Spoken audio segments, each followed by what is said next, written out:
Hello Motor Rider World fans, and welcome to Paddock Talk from FP1 and FP2 of MotoGP out at the LeMans circuit in France. Sadly, I'm not there this time, and it felt a little bit weird watching the free practice sessions on my laptop and on TV, having spent the last 4 races at the actual track. So yeah, that took a little bit of an adjustment for me, but an interesting day. What an exciting day. Up and down, the amount of crashes that there were was incredible. It really was an action-packed first day out in Le Mans. Marc Marquez, spectacular once again.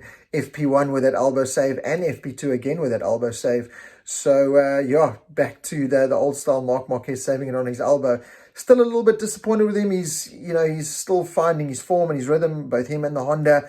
But the sitting up and waiting for riders, in the middle of sessions and getting in people's way again, he did it with Alex Rins, him and Paul Espargaro again. It's a little bit disappointing, that if that was a Darren Binder in Moto3, well, we've seen it so many times, so many other riders getting penalized for that, so I don't know. I think they need to be a little bit more strict with that. Mark has come out and said, he's not hiding behind the fact he needs a toe in his current state. He needs that help. He feels the Honda needs the help, but it's a little bit too blatant for me. So I'd like to see that kind of stopped. I want to see Mark kind of get back to his confidence where he just doesn't need to be doing those silly things, in my mind. So yeah, but he's still a little bit off the pace. Didn't have a good day at those 2 moments, and just can't quite find a rhythm, the same as he did in a race. So yeah, let's see how the weekend goes for him. It was great to see. Speaking about moments, how was Johann Zarco?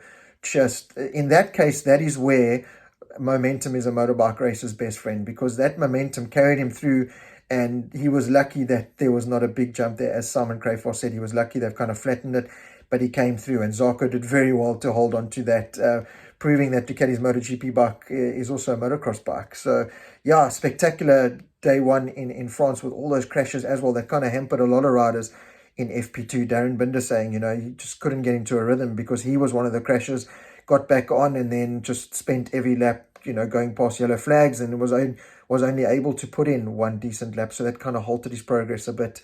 But one guy that did make big steps in FP2 was our very own Brad Binder. So, listening to his and Darren's debrief, kind of dissected them a little bit. Brad started the day FP1 with 2 completely different setup motorbikes, 1 and 2, with, drastic changes to the one, and kind of what they've been going on the last couple of races on the other. Went out on the new bike in FP1, first couple of laps, said felt so good, felt that there was big improvements in the bike. Unfortunately, crashed out on lap 5. That bike sat in the pits for the rest of the session. He went back out kind of on the old setup, and he just said it didn't feel right.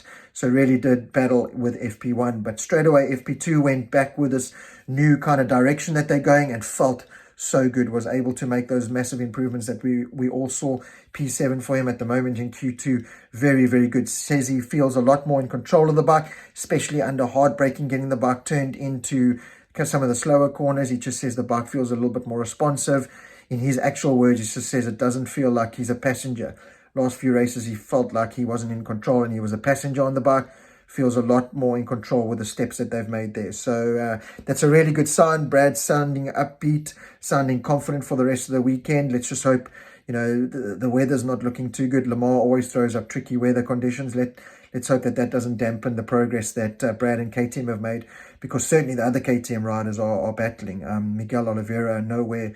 Remy and Raul just can't seem to get it going. So Brad and KTM doing a really good step there, and he's hoping for a little bit more, hoping they can just carry on with this momentum and have a good weekend, hopefully fighting inside that top 5. So let's see how day 2, Saturday, goes for Brad and KTM. But day 1, good progress, good step. Brad a lot happier with the feeling of the bike. Says he's in more control, doesn't feel like a passenger. So that was really good to hear.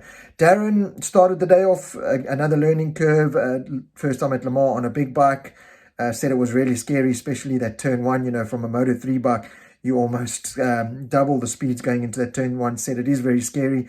He saw a couple of guys go straight there. That also kind of put him off a bit. So still finding the full confidence to attack that first sector to 100%. But said he felt really good, even in FP1, was learning nicely, feeling good. Had a run-off in FP1, which, again, lost a couple of laps because of, building up temperature in the tyres and that again.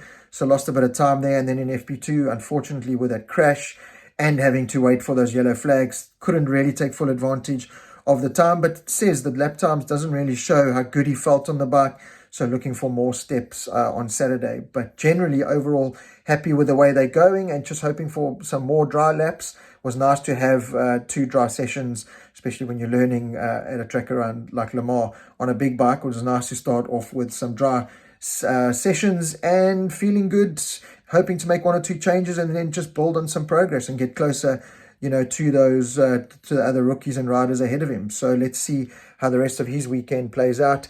I know Sunday that says potentially rain, and we all kind of think, yeah, that's good for Darren after Mandalika, but Mandalika, because it was a new track surface, speaking to Brad and Darren over the last couple of races, they said there was so much grip.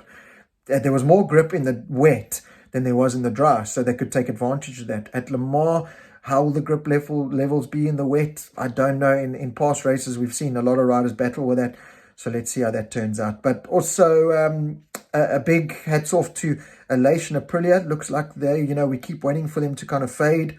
They're once again doing a fantastic job.